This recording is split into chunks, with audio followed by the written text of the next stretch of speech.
Good afternoon, and welcome to the Carvana fourth quarter 2020 earnings call. All participants will be in listen-only mode. Should you need assistance, please signal a conference specialist by pressing the star key followed by 0. After today's presentation, there will be an opportunity to ask questions. To ask a question, you may press star then 1 on your telephone keypad. To withdraw your question, please press star then 2. Please note this event is being recorded. I would now like to turn the conference over to Mike Levin, Vice President of Investor Relations. Please go ahead.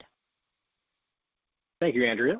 Good afternoon, ladies and gentlemen, and thank you for joining us on Carvana's fourth quarter and full year 2020 earnings conference call. Please note that this call will be simultaneously webcast on the Investor Relations section of the company's corporate website at investors.carvana.com. The fourth quarter shareholder letter is also posted on the IR website. Joining me on the call today are Ernie Garcia, Chief Executive Officer, and Mark Jenkins, Chief Financial Officer. Before we start, I would like to remind you that the following discussion contains forward-looking statements within the meaning of the federal securities laws, including, but not limited to, Carvana's market opportunities and future financial results that involve risks and uncertainties that may cause actual results to differ materially from those discussed here. A detailed discussion of the material factors that cause actual results to differ from forward-looking statements can be found in the Risk Factors section of Carvana's most recent Form 10-K. The forward-looking statements and risks in this conference call are based on current expectations as of today, and Carvana assumes no obligation to update or revise them, whether as a result of new developments or otherwise. Unless otherwise noted on today's call, all comparisons are on a year-over-year basis. Our commentary today will include non-GAAP financial measures. Reconciliations between GAAP and non-GAAP metrics for our reported results can be found in our shareholder letter issued today, a copy of which can be found on our Investor Relations website. And now, with that said, I'd like to turn the call over to Ernie Garcia. Ernie? Thanks, Mike, and thanks everyone for joining our call. 2020 was a defining year for Carvana, and one that we will likely look back on as a significant milestone in our journey. When we launched the company 8 years ago, we set out to be the first online seller of cars by building modern technology, a new optimized supply chain, and integrating vertically to serve modern customer preferences and deliver the best customer experiences available. When we went public 4 years ago, we spoke of our most mature market of Atlanta as a proof point that we could build a sizable business given its 1% market penetration, and we set a midterm goal for the company to reach $3,000 GPU. And 2 years ago, at our Analyst Day, we outlined the audacious goal of becoming the largest and most profitable automotive retailer, of buying as many cars from our customers as we were selling, and of selling more than 2 million cars per year. Today, we are the leading online seller of cars by a wide margin. And for 8 years, we've been the leader in providing the best customer experiences available when buying a car. Today, we have over 100 markets above 1% market penetration. For 7 consecutive years, we've grown GPU by $400 or more, and in 2020, we exceeded our $3,000 GPU goal for a full year and hit $4,000 in our best quarter. Today, we are the second largest seller of used cars in the country, marking the final milestone on our path to becoming the largest. And we have levered EBITDA margin for 7 consecutive years, demonstrating significant and consistent progress on our path to becoming the most profitable. In the second half of 2020, we bought more cars from our customers than we sold to them. And we are celebrating our 3rd consecutive year of being the fastest growing automotive retailer in the country, lighting our path to selling more than 2 million cars per year. Over our life as a company, we have set goals and we have hit them. And we have many more goals in front of us. But before diving into more detail about where we are now and how we plan to continue hitting our goals in the years ahead, I want to talk for a moment about what got us here. Our engine of growth has been incredible people with high ambition, boundless energy and discipline who have chosen to care a little more than most, who learn and get a little better every day, who feel like they are part of something, and who have fun along the way. This has always been a close group that we are proud to be a part of, but 2020 drew us even closer and made us even prouder. We came into the year positioned for another year of hypergrowth before rapidly transitioning to a defensive posture when the pandemic hit, and rapidly reverting back to growth posture as demand shifted in our direction. Our team made those adjustments, managed through 3 waves of COVID, and delivered another year of being the fastest growing automotive retailer in the country, while simultaneously growing GPU and levering EBITDA margin. When we moved to a defensive posture, our team stuck together. We managed through the pandemic without a single layoff and without furloughs. And when we reduced hours for our operations teams, our team came together. We created the We're All in This Together Fund with contributions from hundreds and hundreds of people throughout the company that generated sufficient funds to ensure that the Carvana team members that were impacted by reduced hours were still able to maintain over 80% of their take-home pay over the entire affected period. To every member of our team, thank you. You have an unbelievable amount to be proud of. So where are we now and where do we go from here? In the short term, as a result of the accelerating adoption of our model and the strength of our customer experiences and our brand, we have far more demand than we are able to satisfy with our current supply chain. As evidence of this demand, in January, we grew sales by 80% year over year and did so with just half the immediately available inventory that we had a year ago. This demand, paired with the operational stresses of 3 successive waves of COVID, have led to constraints across our operational chain. But given that they are most pronounced and hardest to resolve in our IRCs, we'll focus our comments on our progress there. We opened 4 IRCs in 2020, plan to open 2 more by the end of 2021, and the team is working at max speed to ramp hiring and training to catch up to demand as quickly as possible. Since December, we have increased production by 40%. In the medium term, we are working even faster than before to prepare the business to handle the demand.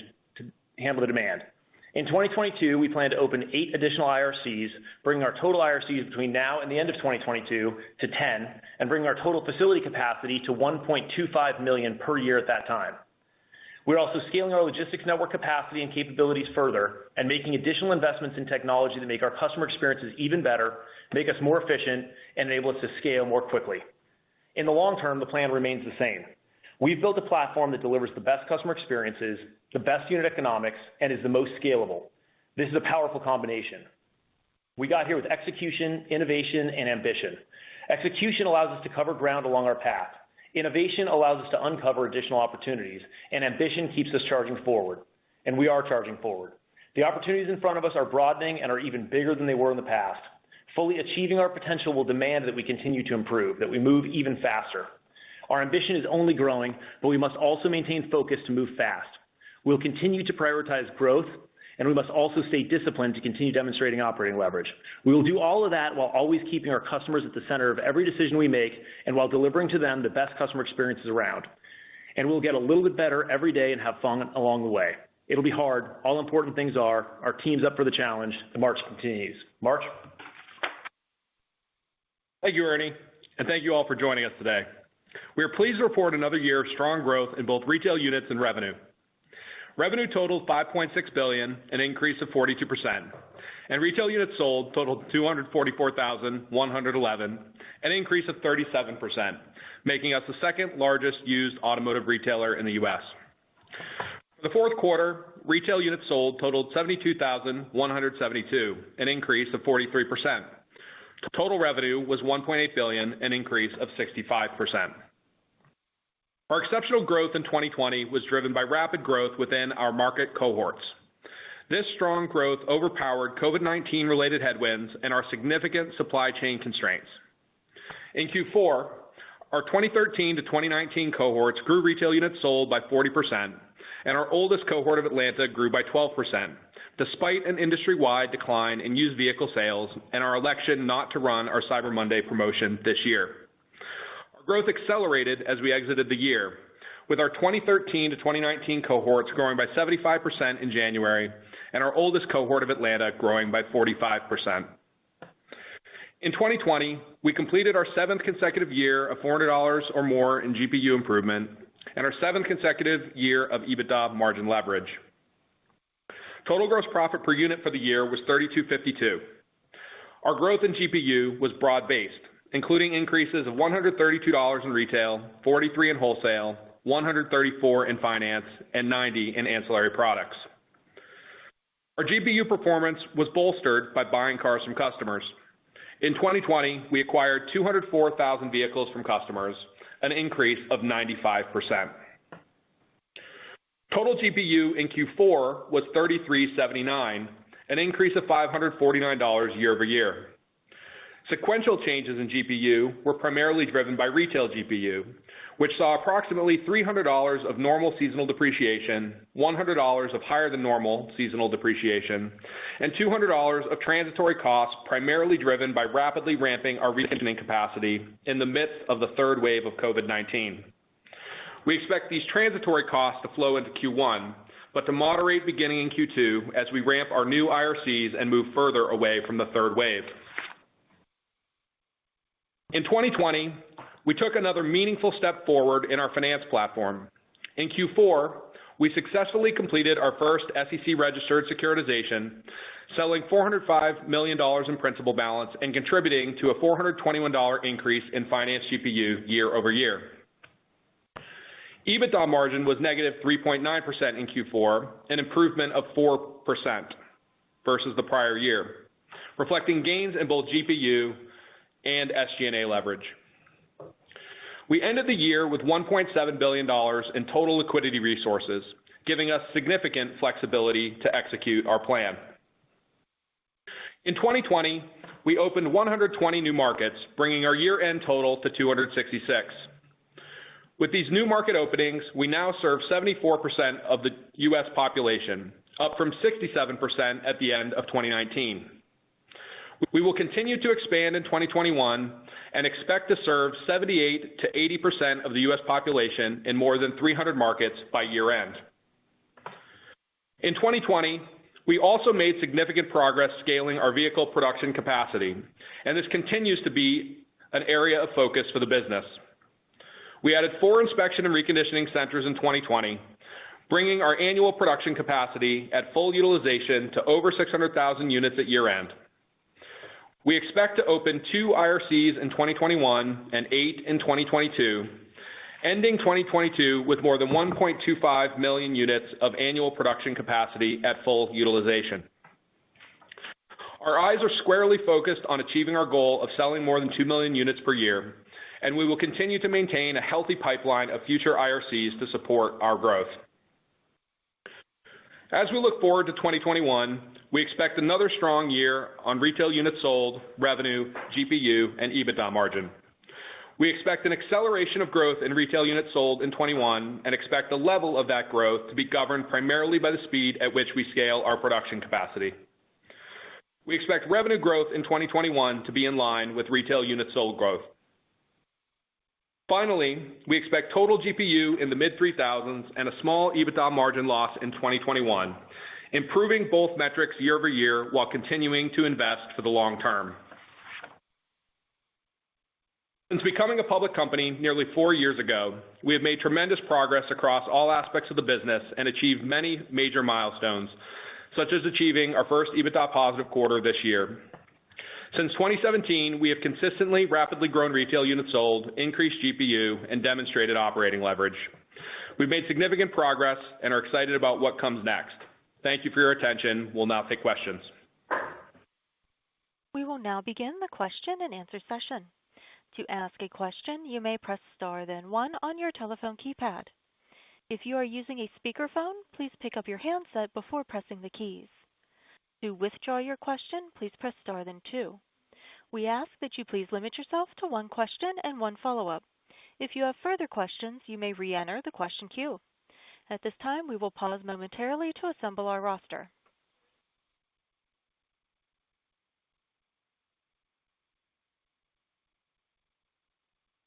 And the first question will come from Sharon Zackfia of William Blair. Please go ahead. Hi, good afternoon. Thanks for all of the commentary on the logistics and the reconditioning and kind of what you're facing there. I guess I'm curious as well. There's been a lot of talk about stimulus checks and what that may or may not have meant to January this year. I know you talked about January. Have you seen trends continue strongly into February? And then as you think about delivery times, and I think this was commented on in the shareholder letter, what is the kind of optimal delivery time? I mean, where is that line in the sand where the customer starts to balk and looks elsewhere? And could you give us an idea of what delivery times are now versus maybe pre-pandemic? Sure. Okay, so as it relates to January 1st, with respect to stimulus, I think it's hard to disentangle probably all the different things that have been going on. Stimulus did not result in a large discontinuous super noticeable bump in demand. So I don't think that we would assign too much of what we saw in January to stimulus. I think instead what we would assign the majority of the January strength to is just ramping up our production capacity. As I said in my remarks, we ramped up our production capacity, production level by approximately 40% from December to January, and that unlocked additional inventory, which then very rapidly sold. So I think that would probably be the driver. Heading into February, I think from a demand perspective, we've largely seen the same. February can be a bit of a tricky month because there's really nothing about February that you would expect to be different from January, with the exception of the arrival of tax season, which this year has reportedly been pushed back a couple weeks, although I think we're starting to see some evidence that it's showing up at least moderately over the last couple days. So prior to kind of tax season hitting, I would say February looked a lot like January, and just the same trends continued. Those trends are just that we've got a lot more demand than we're able to satisfy given our limited inventory. And so our focus is definitely on trying to ramp that up. And produced inventory is by far and away the biggest impact. But you also brought up delivery times. The rest of the supply chain is also impacted. That obviously includes logistics. Roughly speaking, year over year, more recently over the last couple of weeks, logistics has probably been on the order of delivery times have probably been on the order of 40%, give or take, longer than they were a year ago. I don't think that there's a magical moment where delivery times get too long and that starts to materially crimp sales. I think it's much more of a continuous effect. And I think that part of that increase in delivery times is just due to the underlying strain of ramping the business as quickly as we are. Although I think a very meaningful portion of that strain has also just been the very large storms that we saw in the middle of the country over the last week or two, which we would expect to be transitory and we'd expect to work out of over the next week or so. I guess a follow-up. I mean, knowing what you know now, I mean, at what point do you think you've got reconditioning where it needs to be, you've got logistics where they need to be, and we're not talking about the pinch points related to demand? Sure. So I mean, I do think it's a high quality problem. I think we've dealt with supply constraints many times throughout the company's life. Generally speaking, the form that takes is we'll see some supply side constraints, and then we will resolve those over maybe a 3-month period or so. I think 2020 was pretty unique in the sense that we came into the year positioned for our largest growth year ever, and then we were hit by the pandemic. We rapidly pulled in, and then kind of customer preferences shifted in our direction. We saw more demand than we had ever seen before, and we tried to rapidly catch up. And then that was kind of overlaid with 3 successive waves of COVID, which obviously have kind of impacts across our entire supply chain. So I think this has been a difficult year, and I think we can almost think about it as being kind of 3 separate events that led to some supply side constraints. I think the team's done an incredible job working out of all 3 of those different events, and I think that that's evidenced by the growth that we saw in the year despite the pandemic, and then obviously the growth that we saw in January is tremendous. And I think at different points in the year, we kind of worked out of some of the supply side constraints, started to build inventory again, and then we got hit with the next wave, and we had to kind of go back and start again. So I think as long as we head into a more normalized world, I think we'll work out of this pretty quickly. We put some materials together in the shareholder letter that are hopefully helpful about the IRC capacity that we are building. That's facility capacity, which is different than active production capacity that's producing cars. But we're clearly building for a very large future, and we're trying to make sure that we get in front of ourselves, because when we look at our supply chain, the longest lead time component of that supply chain is building the physical facilities to do the reconditioning. The second longest lead time is training and hiring all the people to turn that capacity into active capacity. But we're working very hard to get in front of it, and I think we feel incredible about the plan. And then I would just reiterate the statistic again. Increasing total production by 40% from December to today is a pretty incredible move, and I think, as I said, the team's done an unbelievable job in light of the circumstances to rapidly catch us up.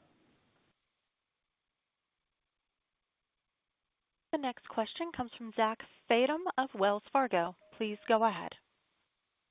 Hey guys, thanks for taking the question. So the quarter-to-date commentary for January would suggest that you're tracking at about 6,400 units per week. And if we look back since you've been a public company, you've been able to step up that weekly run rate every single quarter. So when I think about the commentary around capacity and production and inventory constraints, is there anything out there, besides those things that would preclude you from continuing to ramp up that weekly unit run rate? That's the first question. Could you talk me through that? Sure. So we put some commentary in our outlook about the expected differences in shape this year, and I think that kind of cuts directly to the point that you're making. The demand that we're seeing, I want to just reiterate, is very, very strong. We're clearly seeing materially more demand than we're going to be able to satisfy this quarter and probably for the remainder of the entire year, and we're going to work very hard to try to catch back up.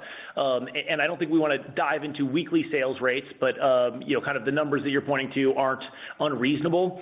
I think it's important to look at those numbers in light of the graph that we provided around immediately available inventory on the website in our shareholder letter, where as of the end of January, we had 9,500 cars that were immediately available for customers. That means cars that a customer can purchase and are ready to be loaded on a truck right when the customer purchases them. So, selling that number of cars against an inventory of 9,500 cars is an extremely rapid turn. And there is just something to kind of a natural limit of how quickly customers can get on the site, find the car they want, and start to go through the purchase process.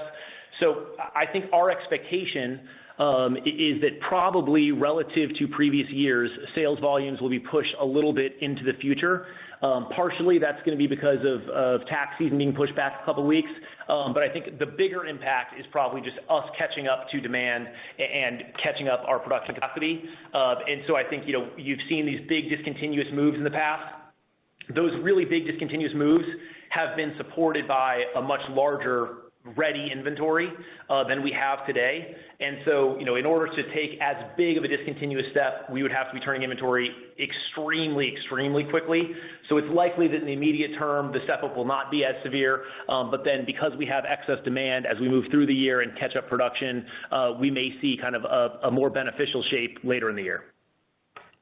Got it. Okay, that one makes sense. And then, Mark, as I look at your business today, you sold about 244,000 cars last year, and it took you an operating expense base of about $1.1 billion to support that. So as I look to 2021, can you talk about incremental SG&A per unit and walk me through how to think about the SG&A step up and what is expected to be a fixed cost, which I guess we could call an investment, and then how much would be a variable cost? Sure. So as you sort of alluded to, as we've grown the business, we've been able to show leverage in SG&A. I think, that'll continue to be the case going forward as we march to our long-term model. As we take a narrower view into 2021, I think one way that we think about this, question of leverage is through our cohorts.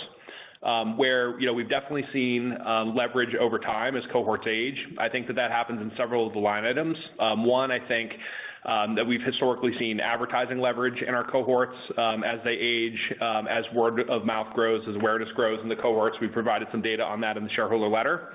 As it relates to some of the other expense line items, we've also seen leverage in the cohorts there. I think that takes the form of benefits from scale. I think it takes the form of benefits of utilization in the logistics network.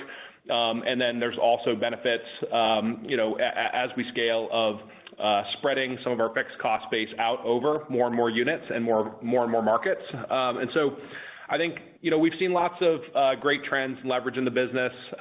We provided some guidance on EBITDA margin where we expect, another year of improvement. We think that will be, coupled with improvement in SG&A as we march toward our long-term model. And I think we feel pretty good about the path that we're on.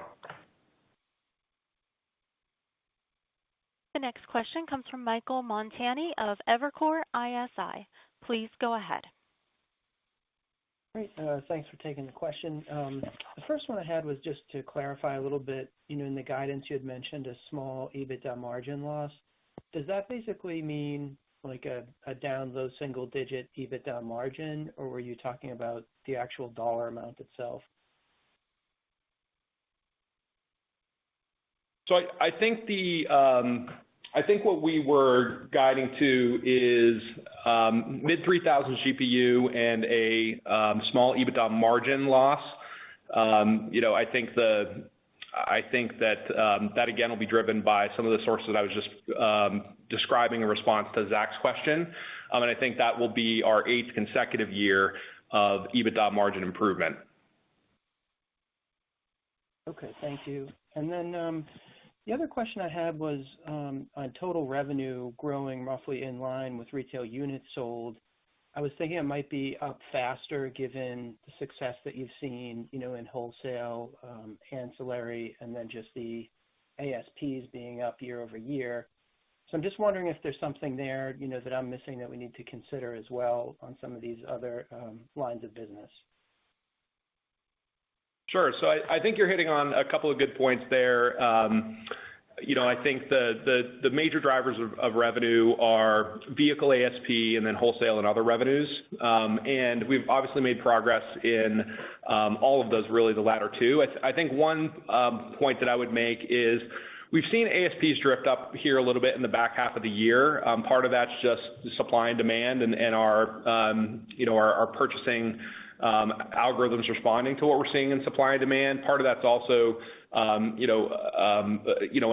intentional to a degree. As we're constraining the reconditioning centers, we've tended to shade a little bit more toward, some cars that maybe require less reconditioning on occasion. So that's been a driver. I think the gains that we saw in ASP in the back half of the year, we expect to moderate a little bit in 2021. And so the balance of all of those things is what led to our guidance.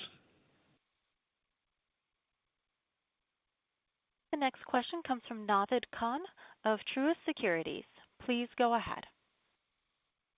Thanks. This is Robert Zeller on for Naved. Congrats on the great performance of a quarter. A couple questions. So can you just discuss about what made Atlanta, which is one of your first markets, what made that market very attractive to enter? And then stepping back, as we speak broadly about the rule of 40 in the internet space, we've seen that become the rule of 50, the rule of 60, the rule of 70, and Carvana has shown really great top-line growth and improving EBITDA margins. So curious how you're thinking about that general phenomenon moving forward. Thanks. Sure. Well, first of all, thank you. I could tell you were internally debating good quarter and great quarter. We appreciate you going with great quarter there. So thank you for that. As it relates to what made Atlanta an attractive market to enter, that's going way back in our history. The short story is basically we had some kind of operational benefits to scaling out of a pre-existing reconditioning center in that area. And so that's what kind of led to us choosing that market. There was nothing unique about the market that we thought would uniquely fit our model. It was more about just operational ease that caused us to choose to go there. And then obviously that market's responded really well ever since. And I think we put some commentary in the letter, that 90% of the markets that we've launched are continuing to ramp even faster than Atlanta did at the same point in its life. So I think there was nothing special about the choice of that market. It's been a great market for us. It's continued to grow. It had a great January, growing at 45%. And I think the other markets are performing very similarly. Mark, do you want to hit the rule of 40, 50, 60? I'm not sure I'm familiar enough with that rule. Sure. Yeah. I mean, I think we're very happy with the comp to fast-growing internet companies. Thank you for that. I think, historically, we've fared extremely well on any rule that you could put together. I think, our growth has been historically strong compared to other e-commerce companies. I think, we've continued that strong growth while also showing significantly narrowing EBITDA loss margins. So I think we've continued to fare well on those metrics. We're going to look to obviously continue to make progress on both top line growth and simultaneously on EBITDA margin leverage, which is something we've been able to do for 7 consecutive years now. So, we're going to keep, trying to keep that number as high as we possibly can. The other thing that I would just say is I try to infer what the underlying drivers of that rule are. I also think our business has the unique benefit of having visibility into the underlying cohorts as well. We shared data in the third quarter that our oldest cohorts were already approaching our long-term EBITDA target range, and that several of our cohorts were positive from an EBITDA perspective. So I think that really does help to clarify that kind of while we're making all this progress and constantly narrowing our EBITDA margin losses, we have shown negative EBITDA over time, but that kind of investment is clearly going into the growth of the business. Understood. Thank you. Thank you. The next question comes from Rajat Gupta of JP Morgan. Please go ahead. Oh, hey, good evening. Good afternoon. Thanks for taking my questions. I just had a couple on like the GPU. The $200 transitionary impact on retail GPU in the fourth quarter. What is assumed for the 2021 mid 3,000 guide with respect to that? Does that all come back? Do you still have an element of that flowing through into the guidance? And just relatedly, could you give us a sense of like how that mid 3,000 breaks up, across the three different businesses? That would be helpful. And I have a quick follow-up. Thanks. Sure. Yeah, so as it relates to the transitory costs, we do expect them to flow into Q1, but then to moderate beginning in Q2. And the moderation comes from as we ramp our new IRCs and as we move further away from COVID, the third wave of COVID, we expect those impacts to moderate. So that was on your first question. On your second question, consistent with our sort of past outlooks that we've given for the year, we don't plan to break down the mid 3000s GPU into various components. But I think we've given a pretty good sense there of the progress that we expect to make next year, and I think we're feeling really good about that total GPU progress. Not unlike EBITDA margin, next year we'll make our 8th consecutive year of improvements in total GPU, and we're feeling really good about that. Got it. That's helpful. And just on the February comment, you talked about, trends continuing like January. And I'm not sure if I missed this, but was there any impact from the adverse weather that hurt February, or despite that, you continue to see the same level of growth that you saw in January? Just want to clarify that point. Thanks. Sure. Yes. So I think there's several concepts in there. So in terms of underlying demand, we've seen underlying demand be very consistent, throughout the early part of this year so far. In terms of sales, we've seen kind of the demand for sales be very consistent, but there have been some delays related to the storms in the middle of the country. We expect to resolve those over the next week or so. As it relates to year-over-year growth, that will be impacted by the storms that we saw, which impacts the timing of sales, but then also by the timing of tax season, which is the major catalyst for growth that happens, sometime between kind of mid-February and mid-March, and we expect to be later this year than last. But as it relates to just kind of modeling underlying demand and getting that signal for what that implies for the strength of business and what we expect the year looking forward, it's been very consistent so far this year. Got it. That's helpful. Thanks. I'll get back in queue. Thanks. The next question comes from Edward Yruma of KeyBanc Capital Markets. Please go ahead. Hey, good afternoon. Thanks for taking the question. I guess two for me. First, on the consumer sourced vehicles, looks like you guys continue to push penetration higher. Just wondering if you're starting to get to the point where the consumer is potentially pricing against some of your competitors. Are you having to pay more for vehicles that you're consumer sourcing? And then maybe just as a second question, now that we're in a rising rate environment, how should we expect that to flow through the P&L, particularly in light of the fact that you're doing more of your securitization yourself and trying to net those two out? Thank you. Sure. So first of all, on buying cars from customers, that business obviously continues to do incredibly well and grew at 96% for 2020. I do think the most impressive statistic there is that in the fourth quarter of the cars that we sold to customers, 65% had been bought from customers. Just to put that in context, when we had our analyst day 2 years ago, we set out a long-term goal of 38 to 52%. So, for roughly 2/3 of our cars that we sold to customers to be bought from other customers, that's a pretty remarkable number and something that we're extremely excited about. As it relates to the implications for the future and the remaining opportunity, please keep in mind, on the retail side of the business, we're still about 0.7% of the entire market. We remain very, very small compared to the business. And on the purchasing side of the business, we're probably a little bit bigger than that, but not materially bigger than that. And those two businesses are largely independent. They kind of intersect and move together as it relates to trade-ins when a customer simultaneously buys and sells a car. But the majority of each business runs independently. So I think looking forward, we expect those businesses to grow independently to some degree. We expect them to basically race against each other. In moments of strain, when we are constrained in our logistics network, we will tend to favor retail transactions to vehicle purchasing transactions in our delivery scheduler.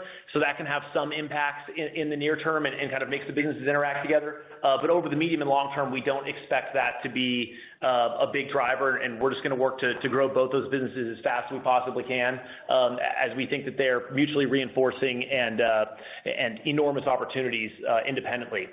As far as selling loans goes, there's a lot that goes into that. I would say, generally speaking, over any kind of medium range period of time, kind of consumer spreads or kind of interest rates that we would fund at and consumer facing rates have spreads that are fairly consistent. And so I think, generally speaking, the expected finance margin is very similar across time.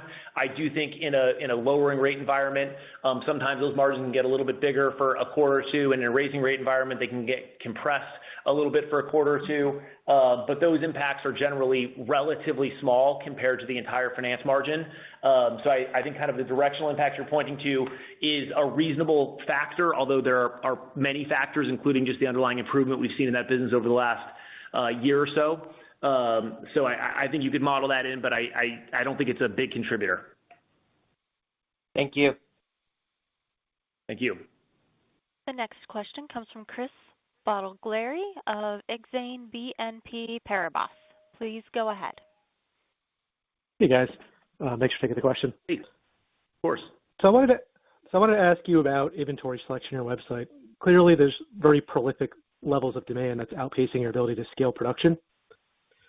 From my observations, you've been testing third-party partner inventory on your website for at least a year or two now. Can you talk about any initial results that you've seen? What are the benefits and trade-offs for both Carvana and a third-party dealer from this arrangement? And then from an investor standpoint, how do we evaluate the economic implications of allowing more third parties on your website? Sure. So there's a lot in there. Let me start with this. In any given quarter, we probably have 100 to 200 tests that we're running across the business. There's a much smaller set of potentially very large tests. But we have many, many tests that we're running. We have, depending on how you break it down, probably 60 to 75 different independent product groups that are made up of engineers and product designers and visual designers and analysts and infrastructure developers and database developers that are all running kind of in their own area and building their own technology. So there's always a lot going on. And in general, our policy is going to be to just discuss things that we believe will have, or at least have the potential to have, material impact on our P&L in the near term. And prior to that, we will probably just choose to not discuss these underlying tests too much. That said, the particular test that you are talking about, we are going to be moving into a second phase of that test to test it at slightly higher scales. We still expect it to be small and to not have material impact on the business. To the extent that changes, then we will start to discuss it with you more. But we will be doing a little bit more of that, so you may see some more partners and more inventory showing up there. You then asked a question about how we collectively can evaluate all the opportunities that Carvana faces.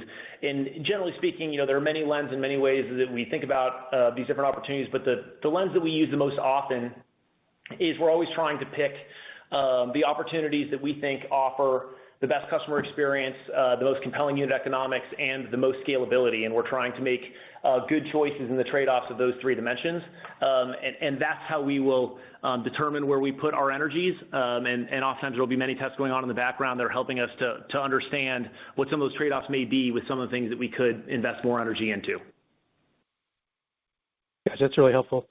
And then just I want to follow up on the Atlanta performance. It was really eye-popping, the 24 to 45% growth in January.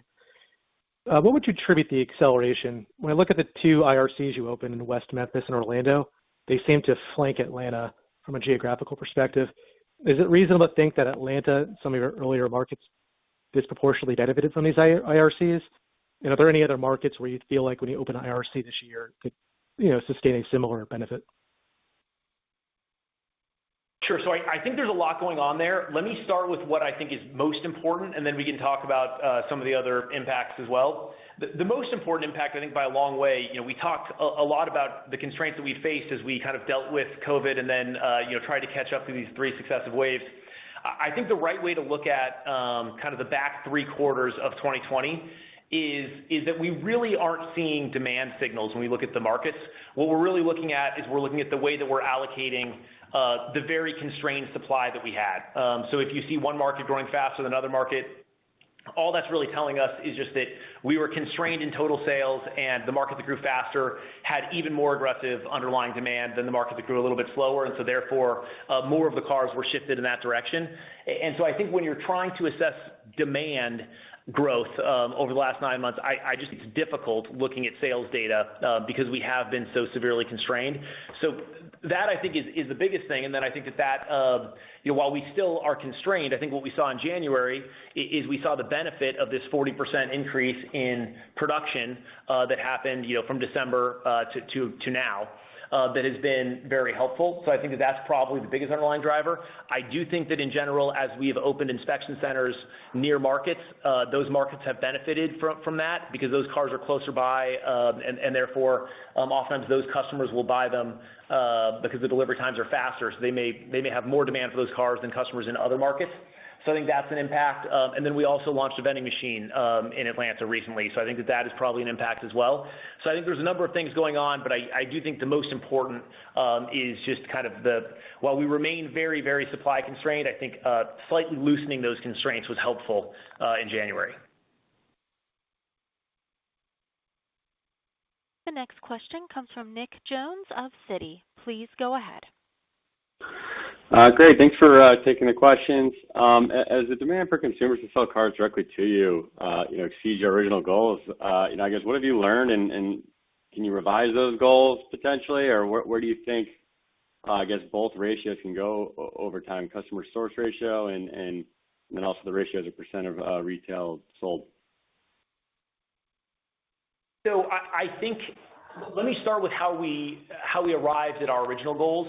Our original goals were arrived at by looking at market leaders over time and what they had been able to achieve, and kind of using the heuristic that was a good target for us to aim for. And I think the results that we've seen over the last year are really, really exciting, and we think just speak to the extreme simplicity of our offering from a customer experience perspective, but also to the underlying strength of the model. When we've got a model where we can sell cars across geographies and across makes and models and across the price spectrum, and we've got very efficient ways to sell even wholesale cars, it puts us in a position where we can be a very high quality buyer. And so we've seen a lot of success in that business. So I think that we're excited by where we are. I think going forward, until we get extremely large, there isn't necessarily a fundamental ratio that we would shoot for with respect to cars bought relative to cars sold. I think we will just seek to grow both businesses as quickly as we possibly can, because we've set up the business to do so. If we're buying significantly more cars than we're selling, then we have the capacity to sell the excess wholesale. If we're not, then we have the capacity to buy cars from other channels. And so we're just going to look to grow both businesses as quickly as we can independently. Great. And one follow-up on, as you expand to cover more population, how should we think about that? Are there going to be some maybe large new markets? Or are these mostly adjacent where maybe, there's already kind of high Carvana brand awareness? Thanks. Sure. So, I think, like always, it'll likely be a mix of both. I think, the way we've historically expanded our network after launching in Atlanta in 2013 is sort of a contiguous expansion out from Atlanta and now crossing most of the U.S. There's still some room for us to expand. There's still some fill-in markets available to us within the existing footprint of our network. And so, we're just going to keep marching forward here, toward our goal of, near nationwide coverage. The next question comes from Ron Josey of JMP Securities. Please go ahead. Great. Thanks for taking the question. Maybe one bigger picture one and then more specific.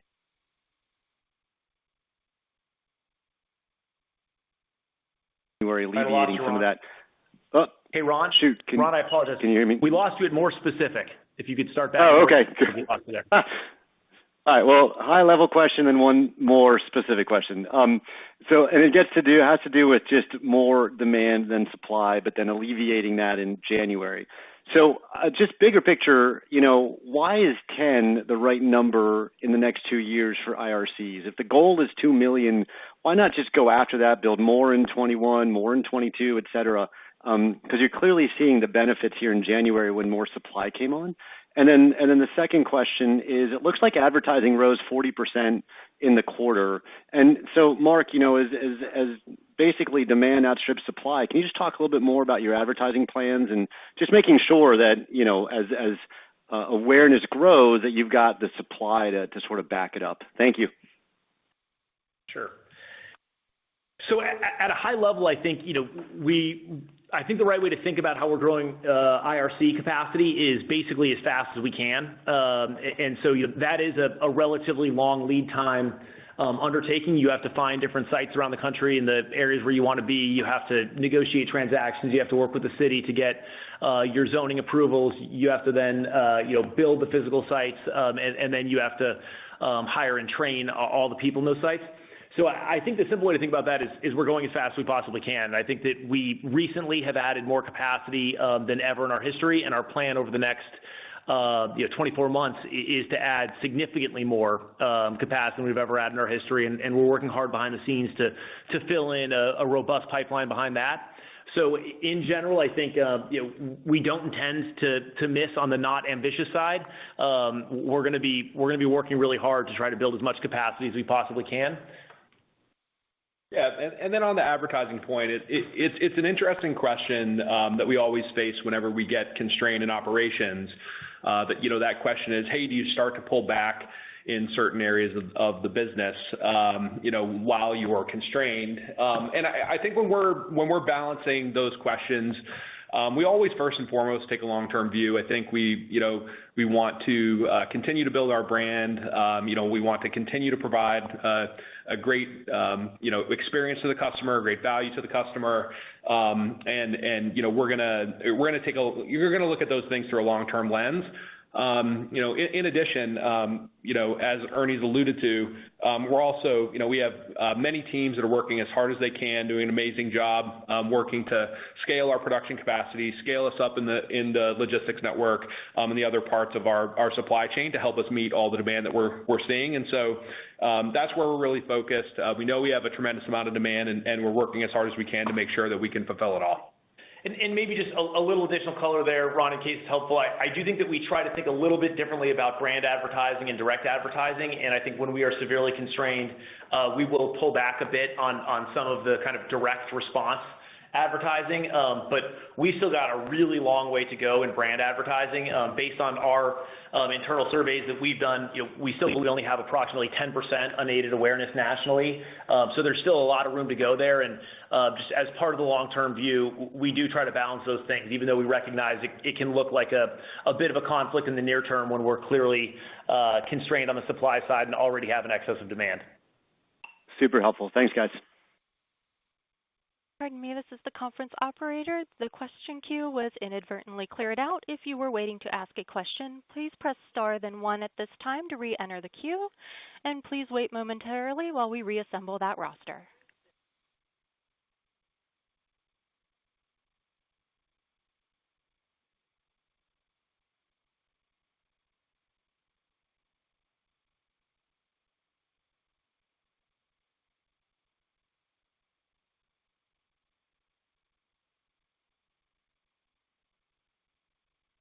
Thank you for waiting, and our next question comes from John Colantuoni of Jefferies. Please go ahead. Hi, thanks for taking my questions. On capacity constraints, should we think of the 80% growth in January as a decent proxy for what unit sales could have grown in Q4 had capacity not been a constraining factor? And I have a follow-up.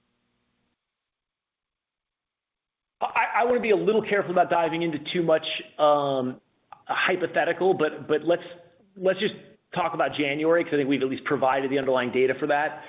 We grew at 80% in January, and we had half of the available inventory that we had a year before.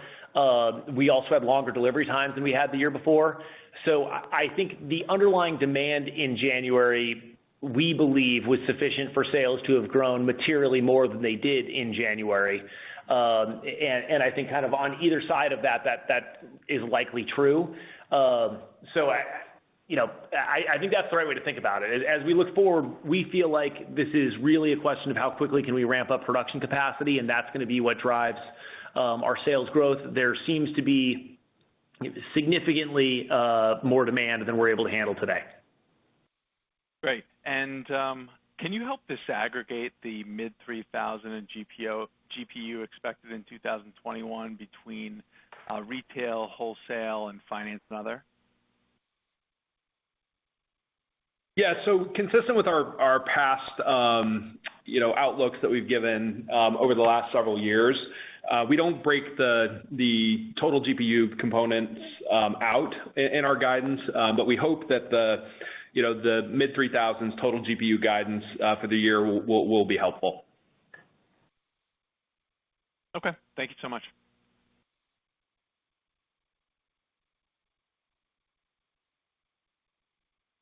The next question comes from Brian Nagel of Oppenheimer. Please go ahead. Hi, good evening. Nice quarter. Congratulations. So I apologize if it's a bit repetitive, but just with regard to the supply constraints, you talked about in your letter and in your comments here that those were alleviated somewhat in January, and you saw sales improve significantly. When you refer to supply constraints, so is there a delineation between what's in your control, and what you're in the process of building out versus external factors that may be persistent for a while longer? Sure. I would say in our control would be the characterization of our supply side constraints. And so just to be very clear, what we mean by that, our supply chain means buying cars. It means transferring cars to reconditioning centers, putting roughly $1,000 of parts and labor into those cars, photographing them, preparing them for sale, listing them on the website, a customer, calling into an advocate and asking questions about the car and then going through the purchase process. And then that car being delivered to the customer, that is the sum of the chains. And so I think the places where we historically have seen constraints are in customer care, the advocates, in logistics, and in the reconditioning center. Today, they are clearly most pronounced in the reconditioning centers. And so that's where the constraints are. And we collectively refer to that supply chain as supply side constraints. The constraints are not in just acquiring vehicles. In general, we have ready access to vehicles. Our final question will come from Adam Jonas of Morgan Stanley. Please go ahead. So, Ernie, once upon a time, people used to describe Amazon as an online book retailer. Today, Carvana is described as an online used car dealer. Now, look, I think one of the themes from this call is you guys are really constrained, to meet demand, and so this question obviously is quite long term. And I'm not asking you to break, major new information on this call, right? But could the Carvana vertically integrated software and logistics, platform that you've built and are growing, could that have a use in addressing auto or fleet management related markets beyond just used cars, specifically new or mega fleet management, stroke rideshare, et cetera? So that's a big question. So let me start with this. I think we are clearly constrained today, and we clearly have an unbelievable opportunity in front of us, just kind of blocking and tackling and doing exactly what we know how to do. We have 0.7% market share. It's a 40 million per year unit. There's a ton of room to buy more cars from customers. I think there's theoretical room to accelerate the rate at which customers turn over cars between each other, making the market larger. But then I do think that there's also no doubt that we have a lot of really compelling assets, and I think there's probably lots of ways to think about our assets. But I think one way that's maybe useful is to kind of think about, kind of any transaction requires a customer, it requires the transaction itself, and then it requires a vehicle. And I think when you think about the Carvana business through that lens, kind of the customer is our brand, which I think we've built a pretty exceptional customer brand that's known for delivering great customer experiences. And while there's still a ton of room to grow that and we're investing in it, it's one of the better known brands now in automotive. And so I think that's exciting. I think when you look at the transaction, I think we've built a lot of technology that takes a very complicated vehicle purchase and makes it simple for a customer by kind of taking all of the things that go into purchasing a car and the surrounding transactions and just making that easy. And so that's a tool set that we've built. And then when you think about the supply side, we've got a supply chain that enables us to deliver a car to a customer's door with a branded hauler and a uniformed Carvana team member to what we hope to be 80% of the U.S. population by the end of this year. So I do think that those are very, very interesting assets, and I think that as we think about the way that the automotive industry at large evolves over the next decade or so, I think as you think about many of those opportunities, there are many places where those assets or some combination of those assets may be an extremely important and highly differentiated part of various customer value chains. And so I do think that it doesn't take a ton of creativity to see that. Again, I want to reiterate, the opportunity in front of us is really, really large. And I think that one of the great problems that we face, and I think this is a very high quality problem as well, is trying to find the balance between being extremely focused on the things that we know really well, but making sure that we're ambitious enough to take full advantage of the position in which we find ourselves. And I think that our ability to manage that equation and to continue to move fast and continue to put space between us and others that are looking at this same problem set, I think is going to end up being the story of Carvana over the next decade. So we're aware of all that, and we're trying to make smart decisions as we move forward. Okay, Ernie, if I can just have a follow-up, and then I'll bust out here. As you're no doubt aware, there are a lot of new EV manufacturers entering the U.S. market, and they all have one thing in common. They don't want to use franchise dealers, right? Not at all.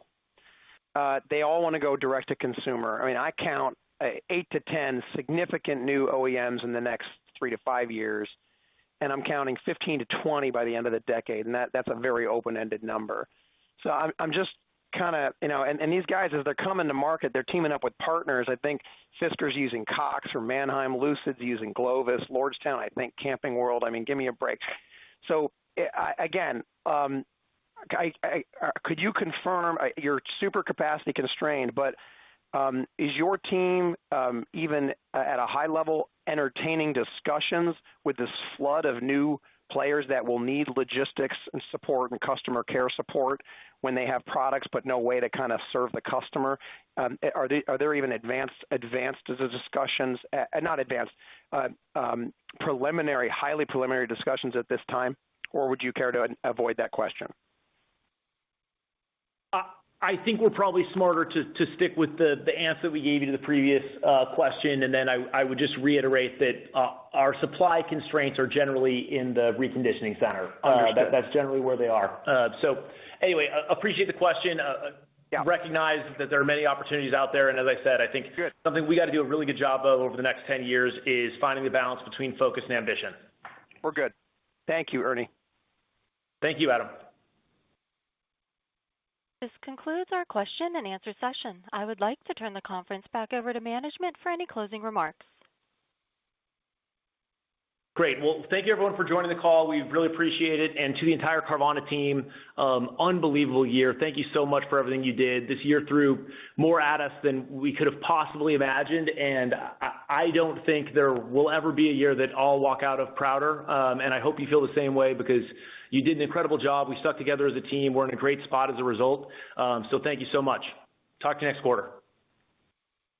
The conference has now concluded. Thank you for attending today's presentation, and you may now disconnect.